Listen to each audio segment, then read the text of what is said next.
Gold सिर्फ एक jewellery नहीं है, ये दुनिया की सबसे पुरानी इन्वेस्टमेंट है। अभी जो गोल्ड का रेट हुआ है 486 487 के राउंड अबाउट। तो ये कहाँ तक आपको उम्मीद लग रही है कि सोने का रेट अब बढ़ना शुरू हुआ है तो कहाँ तक जा सकता है? एक तोला भी गोल्ड उन्होंने खुद बाई नहीं किया होगा, लेकिन वो बैठ के लोगों को ऐसे ऐसे मशवरे देते हैं जो और लोगों का फायदा के बजाय नुकसान कर देते हैं।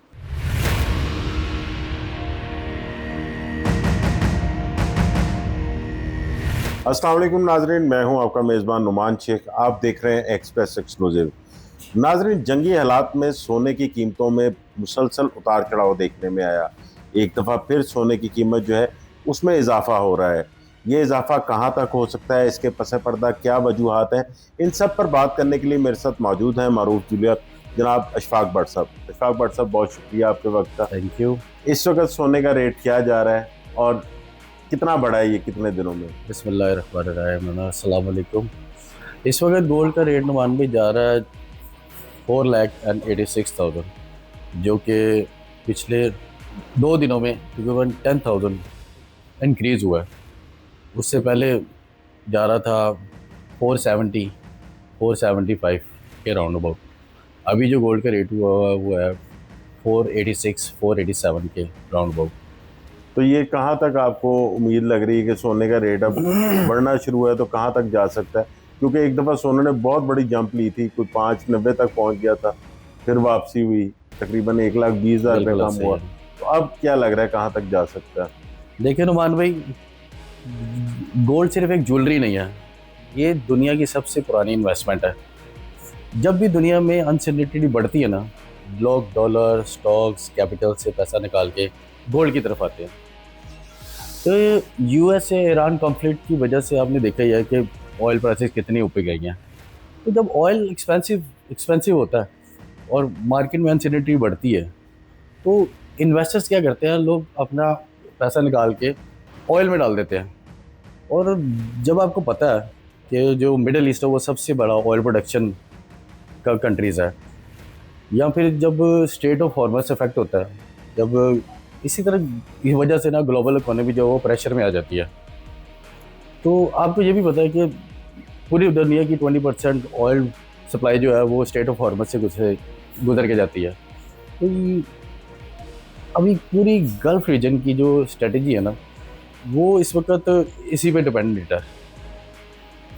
अभी देखा जाए तो जितना भी ये जो सऊदी अरब और कुवैत ने अभी करंटली ये पोजीशन ली है कि उन्होंने यूएस को डायरेक्टली स्ट्रिक्टली मना कर दिया है कि वो ईरान के अगेंस्ट अपनी किसी भी किस्म की मिलिट्री बेसिस को, एयर बेसिस को यूज़ करने की इजाज़त नहीं देंगे ईरान के ख़िलाफ़। आपने देखा ही है। तो जब वो इस तरह की चीज़ें होंगी, जब इस तरह के इफ़ेक्ट्स आएंगे, तो ऑब्वियसली आप देखेंगे कि कुछ चीज़ें पीस की तरफ जाएंगी। और जब पीस की तरफ आएंगी और वार की ये जियोपॉलिटिकल टेंशंस जो है वो रिड्यूस होंगी, तो ये चीज़ गोल्ड को स्पाइक दे सकती है। आने वाले वक्त में अगर देखा जाए तो गोल्ड जो मैं देख रहा हूँ वो 5 लाख या 5,05,000 के करीब जा सकता है। और अगर बट सब ये कन्फ्लिक्ट जो है, ये जंग नहीं रुकती, तो फिर क्या नज़र आता है कि गोल्ड नीचे आने के चांसेस भी हैं? और इसके अगेंस्ट अगर जंग ना रुकी, अगर तो जंग ना रुकी और ये बढ़ती गई, कशीदगी बढ़ती गई और टेंशन्स बढ़ती गई, तो गोल्ड इसी के अंदर कंसोलिडेट करता रहेगा 4,70,000 से लेके 5 लाख के अंदर अंदर। अच्छा, कुछ लोग ऐसे भी हैं, कुछ देखा जाए तो कुछ लोग ऐसे रूमर्स के पीछे लग जाते हैं कि जो लोग उल्टा लोग फ़ायदा कराने के बजाय नुकसान करा देते हैं। वो लोग ऐसे लोग होते हैं जिनके पास शायद एक तोला भी गोल्ड उन्होंने खुद बाई नहीं किया होगा, लेकिन वो बैठ के लोगों को ऐसे ऐसे मशवरे देते हैं जो और लोगों का फ़ायदा के बजाय नुकसान कर देते हैं। कुछ ऐसे लोग हैं जो कहते हैं गोल्ड 3.5 लाख 4 लाख पे भी चला जाएगा। तो मेरा मशवरा है कि इन लोगों के पीछे मत लगे, हमेशा एक्सपीरियंस्ड लोगों के साथ काम करें, एक्सपीरियंस्ड लोगों की राय लें, ताकि आप किसी भी किस्म के नुकसान से बच सके, बजाय इनके कि इन रोमर्स के पीछे लग के आप अपना नुकसान कर लें, लॉस कर लें। तो अभी व्हाट्सअप क्या नज़र आ रहा है कि जिस तरह रशिया ने अपना गोल्ड निकाला है, चाइना भी अपना, क्योंकि सबसे बड़ा स्टॉक जो है वो शक्ल मेरे ख्याल से चाइना के पास है या इंडिया के पास भी है, तो वो अपना गोल्ड निकाल सकते हैं। अभी देखिए recently in 2026 Russia has sell is 22 ton gold, और वो इसलिए नहीं उन्होंने सेल किया कि गोल्ड नीचे आ रहा है तो हम फटाफट सेल कर दें। Gold is an safe haven investment, safe haven as, ये हमेशा आपके बुरे वक्त में काम आ सकता है। उन्होंने ये 22 टन गोल्ड जो सेल किया, उसकी क्या वजह थी? ये वजह नहीं थी कि गोल्ड सस्ता आ रहा तो उन्होंने डर के सेल कर दिया। उन्होंने इसलिए सेल किया कि उनको अपनी डिफेंस मिलिट्री सिस्टम्स को एनहांस करने के लिए, अपने डिफेंस सिस्टम को इंक्रीज करने के लिए उनको कुछ पैसा चाहिए था। उन्होंने अपने बजट को बढ़ाने के लिए गोल्ड सेल किया। तो इस चीज़ से साफ बात ये पता चलती है, जाहिर होती है कि गोल्ड आपके हमेशा बुरे वक्त में काम आने वाली एक सेफ हेवन इन्वेस्टमेंट है। तो अभी जो व्हाट्सअप चल रहा है कि जो अमेरिकन प्रेसिडेंट है ट्रंप, उसने चाइना का विज़िट करना है और उससे पहले ये कोशिश हो रही है कि मुआहिदा हो जाए, ये जंग बंदी हो जाए, तो उसमें कोई नज़र आता है कि ये चीज़ें भी कोई इफेक्ट करेंगी? ट्रंप का ये सुना था अभी रिसेंटली कि ट्रंप 15 मई को चाइना का विज़िट करने वाले हैं, लेकिन हो सकता है ये चीज़ें बार को काफ़ी हद तक पीस की तरफ लेके जाएं, क्योंकि चाइना ने उनको स्ट्रिक्टली कह दिया कि चाइना आने से पहले ये जितने भी मामलात है ये रिजॉल्व करके आना, अदरवाइज़ हो सकता है वो ये भी कह दे कि यहाँ पे मत आना। तो अभी यूएई पे जो बुरा वक्त एक तरह का चल रहा है, अटैक भी हुआ कुछ, और वहाँ से बड़े ज़्यादा लोग जो है वो निकल गए जिन जिन मालिक के आए हुए थे, और यूएई भी बहुत बड़ी मार्केट है गोल्ड की, उसने भी कोई इफेक्ट किया है इस गोल्ड की प्राइसेस पे? बिल्कुल ऐसे ही है। रिसेंटली जो अभी एक जंप आया गोल्ड के अंदर, ये 10 to 12,000 इंक्रीज हुआ है, ये यूएई के कुछ हालात थोड़े से बेहतर हुए हैं, उसकी वजह से ये इफेक्ट आया है। और इस वक्त तो आपने देखा ही है कि यूएई ने भी अपना एपिक कॉन्ट्रैक्ट जो था उसमें भी अमेंडमेंट की है, जो कि उनके आने वाले वक्त में इस गोल्ड को एक स्पाइक दे सकता है। अभी व्हाट्सएप लोगों के लिए क्या मशवरा है कि इस वक्त गोल्ड जो है बाय करने का टाइम है कि सेल करने का टाइम? देखें, हमेशा मैंने हमेशा आपके चैनल के थ्रू हमेशा लोगों को यही एडवाइस किया है कि हमेशा हर डिप पे बाय करें, हर डिप पे बाय करें, हर डिप पे बाय करें, यही बेस्ट स्ट्रेटजी है। और इस वक्त गोल्ड 4 लाख, जिन लोगों ने 4,70,000, जिन लोगों ने 4,75,000 पे बाइंग किया, आप देखिएगा आने वाले वीक्स में, इसी मंथ के आने वाले वीक्स के अंदर वो लोगों को फ़ायदा नज़र आएगा और लोग खुश होंगे इस बात से कि बहुत बेस्ट टाइम पे बाइंग किया। और जिन लोगों ने 5,15,000, 5,20,000 पे भी बाइंग की है, उनको भी पैनिक होने की ज़रूरत नहीं है।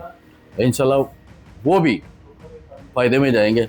बस इस काम में बचता वही है जिसकी होल्डिंग पावर होती है, जिसकी होल्डिंग पावर नहीं होती वो लोग बेचारे लॉस कर बैठते हैं। दूसरी तरफ व्हाट्सएप एक सरमायाकारी हमारी जो है पिछले दिनों में चांदी में बहुत ज़्यादा हुई है, इस वक्त चांदी का क्या रेट चल रहा है और चांदी का मुस्तकबिल क्या नज़र आ रहा है? According to the Bank of America, according to the Bank of Dutch country के, उनकी प्रेडिक्शन है कि इसी साल the end of 2026 silver will be going to trade on $150 in coming days. और इसी तरह बाकी बैंक्स की भी प्रेडिक्शन है कि लोग ये सिल्वर 200 पर आउंस पे भी जा सकता है, $200 पर आउंस पे भी जा सकता है। और इसी तरह अगर गोल्ड को देखा जाए तो अगर तो ये मामला काफ़ी हद तक सुलझने की तरफ आ गए और गोल्ड अगर 4,800 या 4,850 डॉलर्स को क्रॉस कर गया, तो आप देखिएगा गोल्ड बुलेट की तरह नहीं, रॉकेट की तरह ऊपर जाएगा। कमिंग डेज में the end of December 2026 gold will be trade on 50 above than 5600 dollar.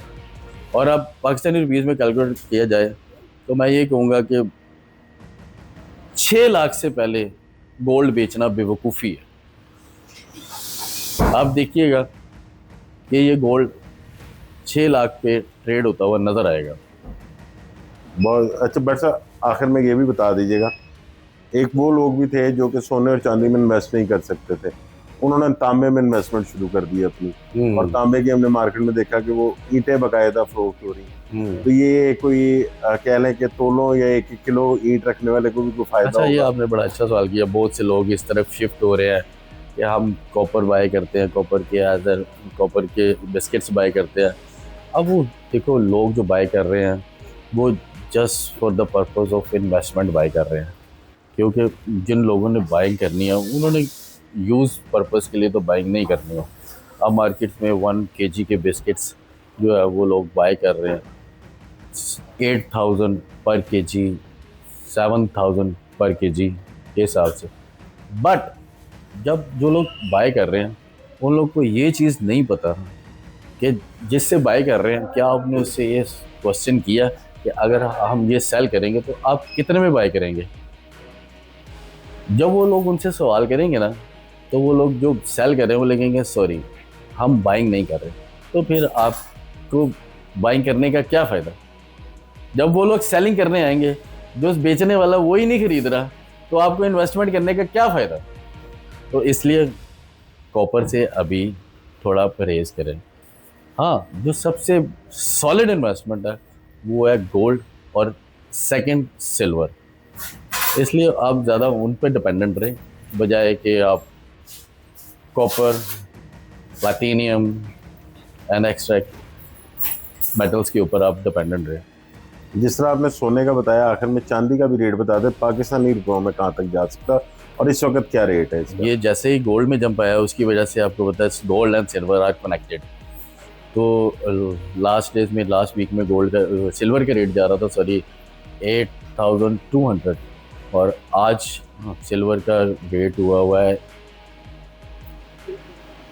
8800 पे बाइंग सेलिंग हो रही है आज। तो इसकी उम्मीद क्या करता है कि ये पाकिस्तानी रुपीज़ में कहाँ तक जंप लग सकता है? अगर पाकिस्तानी रुपीस में देखा जाए तो इस साल के एंड में सिल्वर जो है वो आपको 15,000 18,000 तक ये रेट शूट कर सकता है सिल्वर का। बट ये इतनी जल्दी नहीं होगा, may be it's near about the end of 2026 ये इसके पास ट्रेड होता हुआ नज़र आएगा। बहुत शुक्रिया आपका इशफाक भट्ट साहब। नाज़रीन, जैसे कि इशफाक भट्ट साहब की आपने सारी बातें सुनी, जो लोग सोना ख़रीदना चाहते हैं ये बेहतरीन वक्त है उनका सोना ख़रीदें, लेकिन फौरी बेचने के लिए नहीं। आपको कम से कम 6 से 8 माह इसको रखना चाहिए, उसके बाद ये आपको बहुत अच्छा मुनाफा दे सकता है। इसी तरह चांदी जो है वो भी ख़रीदें, तो ख़रीद कर उसको इस नीयत से ख़रीदें कि आपने 6 से 8 माह या 1 साल तक उसको अपने पास होल्ड करना है, फिर ही वो मुनाफा दे सकती है। और रही तांबे की बात, उसके बारे में उन्होंने बता दिया है कि आप जिससे तांबा ख़रीदें उससे ये ज़रूर पूछें कि ये वापस कितने का लेगा, तो वो वापसी की ख़रीदारी नहीं करेगा। इसलिए तांबे से अभी जो है वो परहेज़ ही करें। तो सोने और चांदी में इन्वेस्टमेंट आपके लिए मुनाफा बख्श हो सकती है। नाज़रीन, इजाज़त दीजिए, जल्द हाजिर होंगे एक नई कहानी के साथ।